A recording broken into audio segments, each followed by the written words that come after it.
Et avant de retrouver notre invité du MAG, on passe tout de suite à la page des sports. Bonsoir Lise-Laure. Alors, les championnats européens s'arrêtent dans moins de 2 mois, hein, c'est bien ça. Il y a déjà des rumeurs pour le mercato qui s'annoncent. Oui, les rumeurs qui s'annoncent et d'ailleurs les prochains mois vont être un peu longs pour les internationaux africains parce que dès la fin des championnats, certains d'entre eux vont devoir préparer la Coupe d'Afrique des Nations et autant dire qu'avant d'y aller, ils aimeraient avoir la tête tranquille, donc avoir signé des contrats. Alors parmi ceux qui ont la tête tranquille, il y a le Sénégalais Khalidou Koulibaly, le défenseur napolitain, il faut le dire, était annoncé dans plusieurs clubs, notamment au Real de Madrid de Zinedine Zidane. Il ne bougera pas, c'est la réaction ferme de Carlo Ancelotti, l'entraîneur de Naples, qui vient donc de mettre fin aux rumeurs. Et il y a nos confrères sénégalais du site Wisport qui annoncent que la clause libératoire de Koulibaly est la plus chère du championnat italien. Elle est fixée à 150 millions d'euros. Voilà donc qui est dissuasif pour ceux qui voudraient acheter le défenseur sénégalais.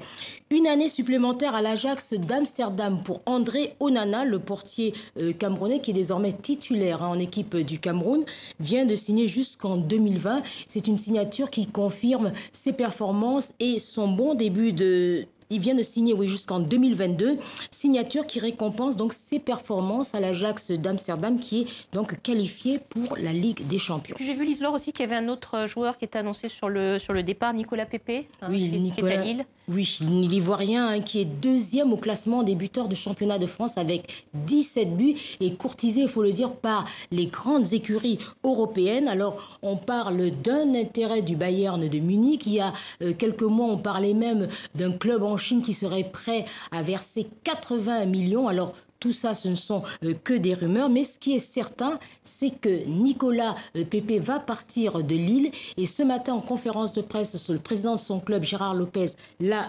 confirmé. Et ce qu'on sait aussi, c'est que le remplaçant de Nicolas Pepe est déjà annoncé. On parle de l'international nigérian de 20 ans, Victor Osimhen.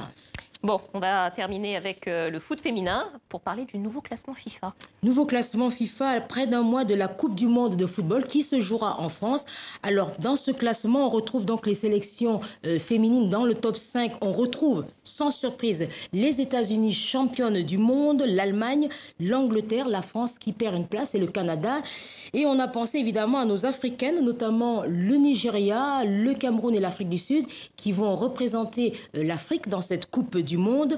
Ces trois nations figurent dans le top 50 et dans le classement, on a des 10 meilleures nations africaines. On retrouve le Ghana et notamment le Mali qui avait fini 4e. C'était en Coupe d'Afrique des Nations en novembre dernier. C'était au Ghana.